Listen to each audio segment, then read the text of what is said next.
This is a clip from the Playback TV live show every day at 12. Tune in on Playback TV, playback.tv/runitbackphilly. The full show will be posted on the Patreon page, patreon.com/runitbackphilly. No more free work. Hit the like button, subscribe, hit the notification bell.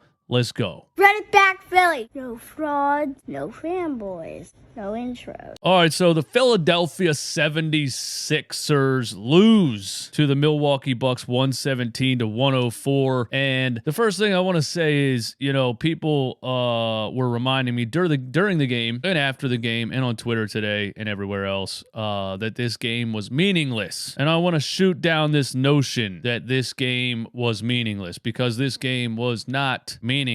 This game was meaningless according to the standings. This game was meaningless because if you win or you lose, it doesn't really change where you stand in the standings, and it doesn't really affect your playoff seeding. But everybody already knew that. That does not make this game completely meaningless. The 76ers and the NBA in general, throughout an entire regular season, don't always get top-of-the-line teams fully healthy in a matchup against one another, and that's why this game was not meaningless. This game actually meant a lot. This was a true test for the 76ers to tell us, can this team compete with the best teams in the NBA, and what are they going to look like in the playoffs? What are they going to look like when the playoffs come around? What are they going to look like in the second round? We know the Sixers can beat some of these teams in the first round. What are they going to look like in the second round? The Bucks shot like crazy in the first quarter, so you got to take that with a grain of salt. In a 7-game series, are they going to shoot 69% from three? No, they're not going to. But I do think that this game showed you the difference in depth, and it was, glaringly obvious. Glaringly obvious, the difference in depth on both of these teams. The Milwaukee Bucks, whenever Giannis was struggling, whenever even Chris Middleton was struggling, they could single out a Sixers defender, cough, cough, George Niang, with a Bobby Portis, Brook Lopez, and Drew Holiday. They got players outside of just their superstars that can make plays, and that is the main difference in these two teams, and that's what showed me the truth about the Sixers in this game. I kind of already know the truth about the Sixers. They're top heavy. They're going to need Superman type of runs from James Harden and Joel Embiid in the playoffs if they want to beat the best teams, because they don't have the depth. And there was another part of this game on the stat sheet that shows you not only the lack of depth, but the problem or the reason there is a lack of depth. Let's look at it. George Niang, PJ Tucker, and Tobias Harris combined for 11 points and 5 rebounds in this game. George Niang, PJ Tucker, and Tobias Harris combined for 11 points and 5 rebounds in this game. That is atrocious for the 3 players that are going to get the most playing time who are not superstars on the team. That is atrocious for those 3 players to combine for 11 points. The depth is a major, major, major problem on this team. James Harden. Let's just start there. Let's start with James Harden. Last game against the Toronto Raptors, he had a good game. So here I am being bipolar. Here I am sitting up here saying, hey, James Harden had a great game. James Harden's back. He looked energized. He looked, he took OG Anunoby off the dribble, crossed him out as Wally Moccasins. Remember I said that? That was a Enes freestyle bar. And then he posted me on Instagram too, because I said that, which was pretty cool.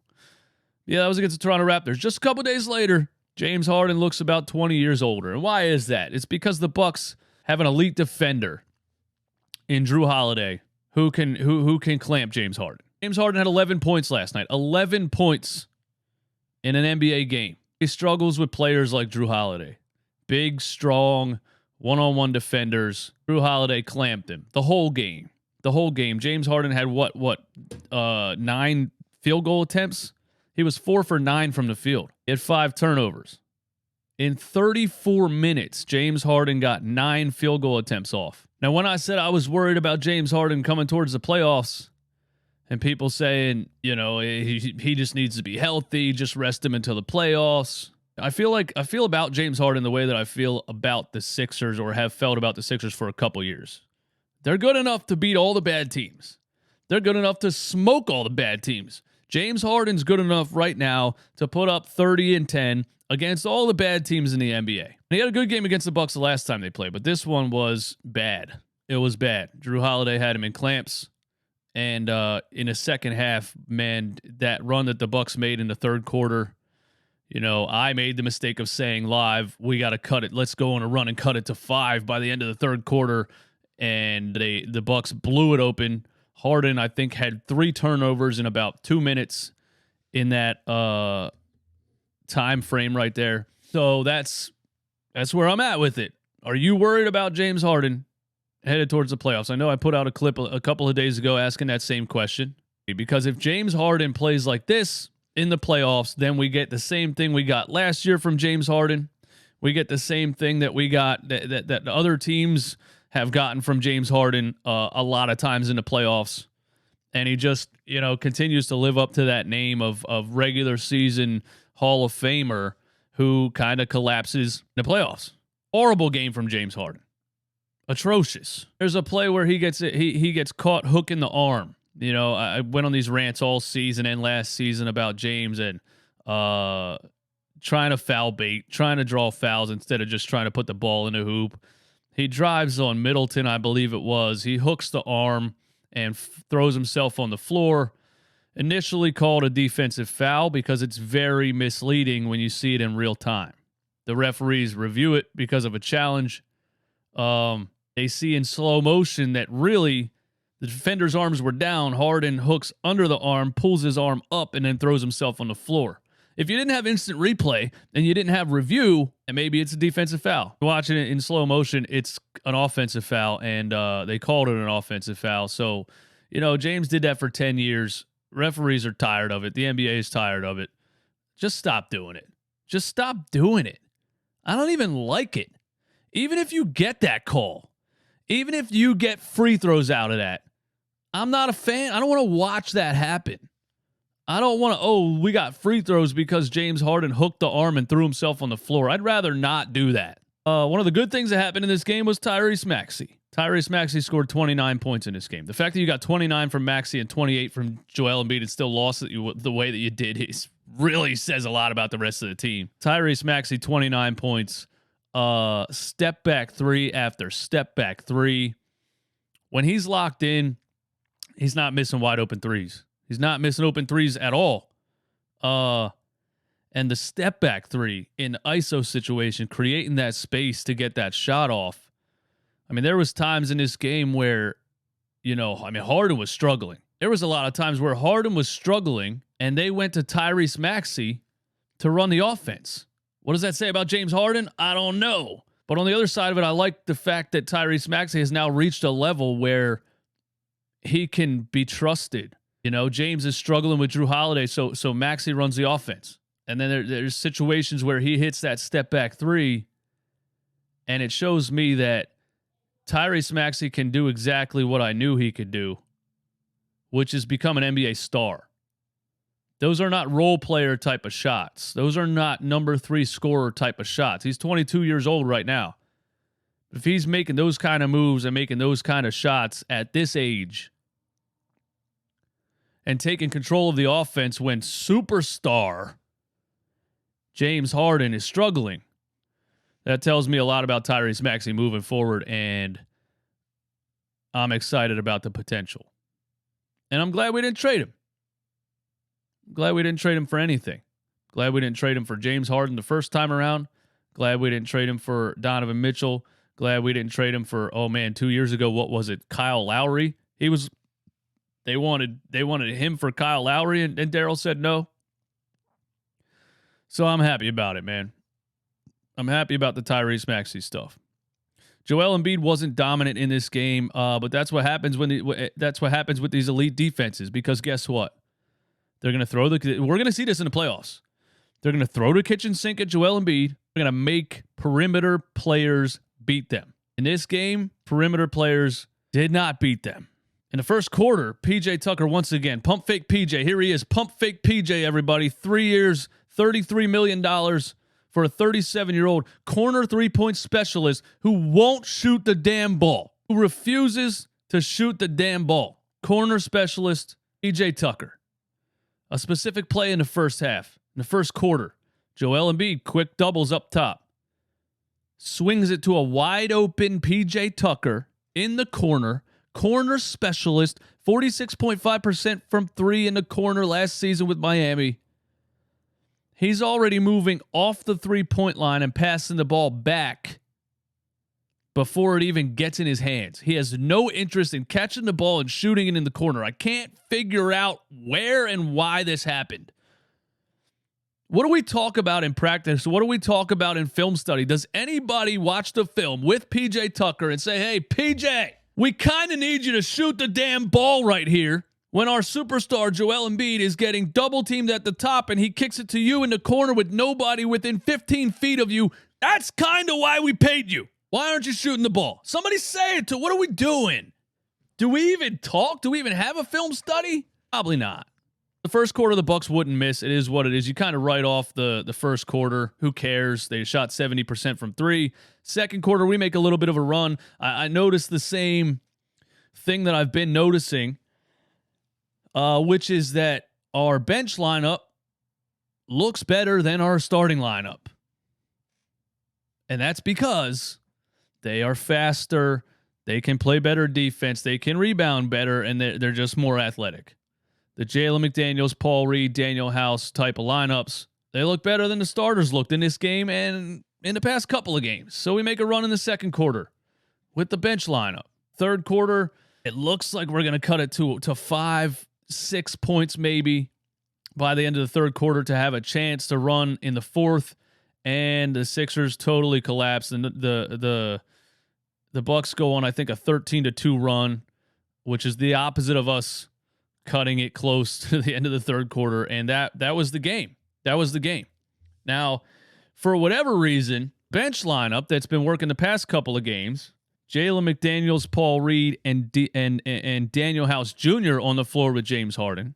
In this game, against a deep team who's athletic, Doc Rivers says, I'm not going to put Daniel House in that lineup, who has looked like a serviceable two-way player, who has looked like a serviceable defender and transition player.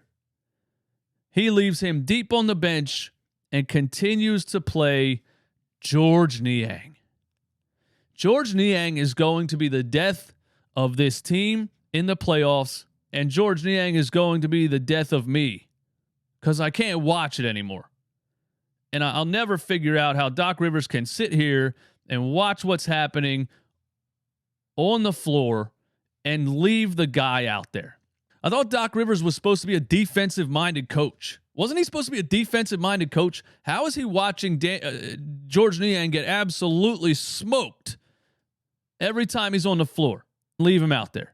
Then in the end, towards the end of the third quarter, a situation where, I posted the reaction on Instagram and Twitter. Paul Reed, the only player showing any fight on this team in the third quarter, gets 2 offensive rebounds in a row for a couple possessions, plays good defense on Giannis on one end, scores on Giannis on the other end, then gets 2 offensive rebounds in a row. Doc Rivers takes him out of the game and brings in PJ Tucker to play backup center alongside George Niang. We cannot play George Niang and PJ Tucker at the 4 and the 5 in the playoffs. We're done. If that's what you're going to do when Joel Embiid leaves the floor, don't even go to the playoffs. Tell the NBA we'll just start again next year. I don't get it. Now, looking at the stat sheet, 29 points from Tyrese Maxey, 4 rebounds, 2 assists, 28 from Joel. Terrible game from James Harden, 11 points, minus 12, 6 assists, 5 turnovers.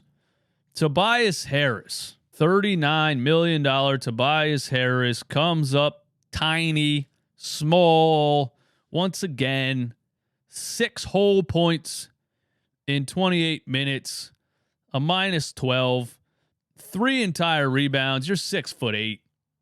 If you're finishing a game with 3 rebounds, you're just not giving me effort. PJ Tucker in 24 minutes, 5 points, 1 for 3. And then you look at the bench. George Niang in 17 minutes, goose egg once again. Second game in a row where Georges Niang did not record a point. 0 for 2 in 17 minutes, a -10, 0 rebounds, 0 assists, 0 steals, 0 blocks, 0, 0, 0, 0, 0, 0. Georges Niang is a goose egg.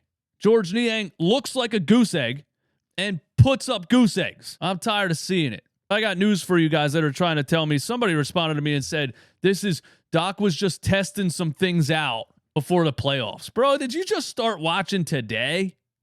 This is exactly what's going to happen in the playoffs.